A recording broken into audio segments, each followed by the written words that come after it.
Shalom, back with part 2, all right, discernment, all right, which means understanding. Let's get into this word, look it up, hallowed.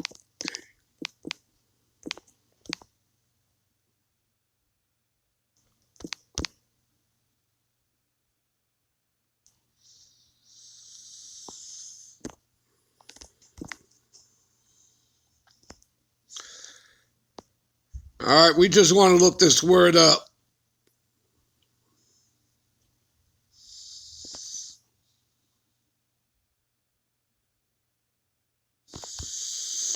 All right.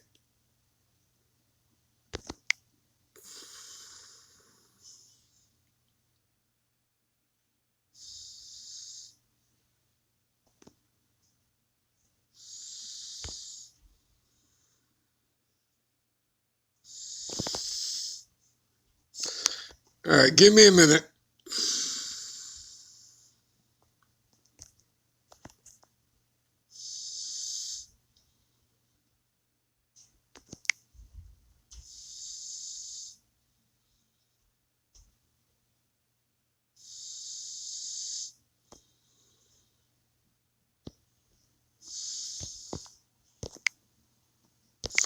All right, here's the word hollow. Let's get into it.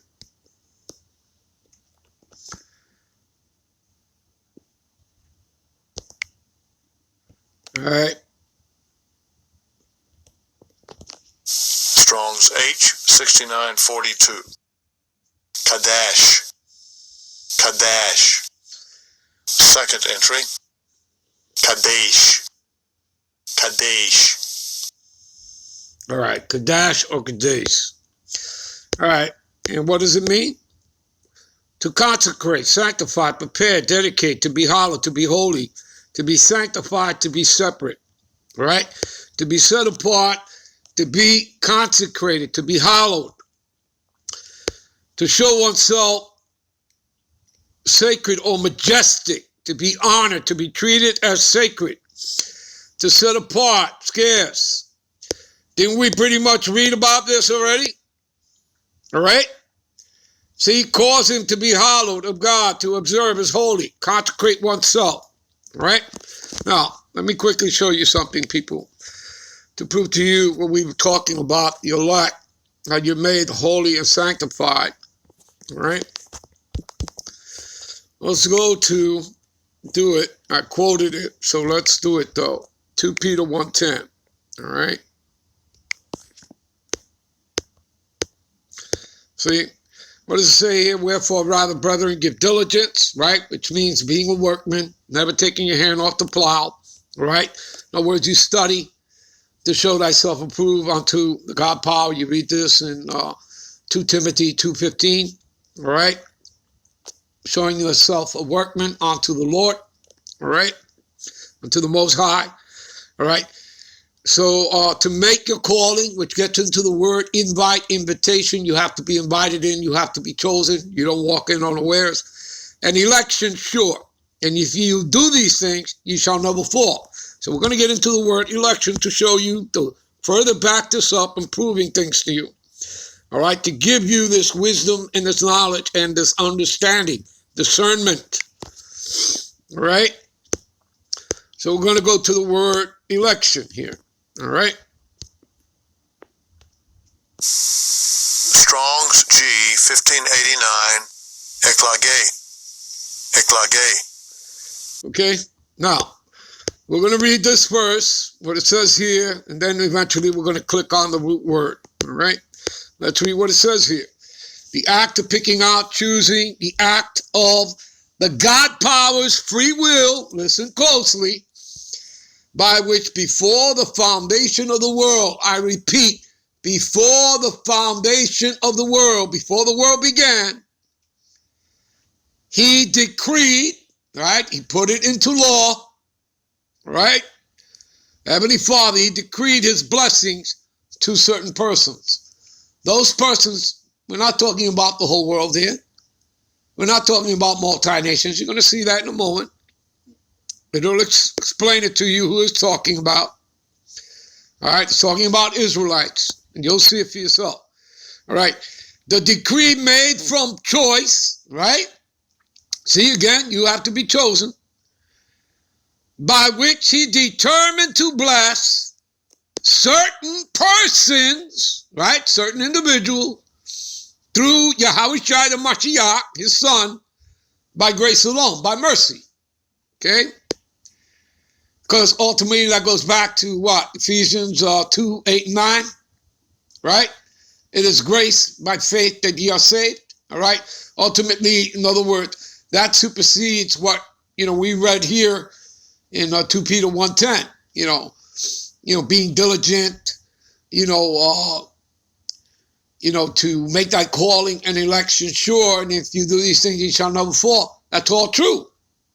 Just like 1 Corinthians 15:58, that your work is not in vain, all right? And that you're always abounding, always learning, always growing. But your work is not in vain. But what supersedes those two scriptures? The mercy of the Lord. Because we've all sinned. All right? We've all broken the laws. Do you understand? All right? All right. So a thing or person chosen, you see, a person's of God's elect, right? So now, let's click on where it says root word etymology, right? Get further understanding. To pick out, choose, out for oneself. Again, many are called, few are chosen, right? Okay? And again, you don't choose the Lord, he chooses you. St. John 15:16. Ye have not chosen me, but I have chosen you. All right? People get it? C. Of God choosing whom he judged fit to receive his favors and separate from the rest of mankind. What does that mean? Sanctified. You get it, people? Are you getting the understanding here, the discernment? Okay? Sanctified. Right? That's what that means. Right? To be particularly of his own. All right? Again, his favors and separated from the rest of mankind. That means to be sanctified, to be particularly of his own, and to be attended to continually by his gracious oversight, which is done through the angels. You understand that? Because they're there to guide you. All right? And you see who it's talking about, i.e., the Israelites. Does it say they are multi-nations? Does it say Edomites? Does it say Moabites, Ishmaelites? No. Israelites. Who are who? The Negro, Latino, and Native American that make up the 12 tribes of Israel. They are the descendants of Jacob. You understand? And that's according to the scriptures. All right? And of course, backed up in circular history again by Edomite scholars who wrote about these things going back to the 17th, 18th, 19th centuries. All right? See? The God the Father, Yahweh, choosing Christians. Again, you'd have to be an Israelite to be a Christian. All right? The apostles coming out of Antioch. All right? The temple there. What were they called? They were called Christians. All right? You understand that, people? And you read that in Acts 11:26. All right? So now you people have further understanding, discernment. Okay? So I think that point has been made. So you know what? We're going to move on, and we're going to go to Elder Apostle Tahar's video here. All right, give me a moment. All right, let's play a little bit of this video. It's shocking to you, brother, but and studying and looking and doing my research through the YouTube. Listen good, as High Priest Ariel would say. Listen good of what Sarnetta is about to say. Now, Sarnetta could be one of the elect because he sees things that even other Israelites can't see. He can clearly see that the mark of the beast is a microchip, and he's watched countless videos of us teaching, slamming that thing home. GMS I'm talking about. Why do you think a lot of people shit on GMS? Because now that I'm watching a little bit of videos, I'm saying, yo, they right on point when it comes to the Bible. A lot of people don't see that. So we're going to talk more about that. Yeah, a lot of Israelites don't see it. But we say this, and I said it over the weekend. I said, you're welcome to watch our videos, just like we watch the different Israelite videos. Y'all are always welcome to watch our videos. And if you want to get the true breakdowns of the interpretation, especially of the prophetic parts of the Bible, you have no choice but to watch Great Millstone, and not just myself, Apostle Gabar, Apostle Ricard, Apostle Rhyme, but the other elders that have come up, the brothers that was in this thing going back 20, 25, almost 30 years, and the men and the women, but we're focusing on the men that came in July, and starting from 2007 when we first got on YouTube. That's when the doors open up. So you got a lot of guys that came into this thing by watching us on video in 2007, 2008. A lot of them came in maybe at the end of 2007, 2008, 2009.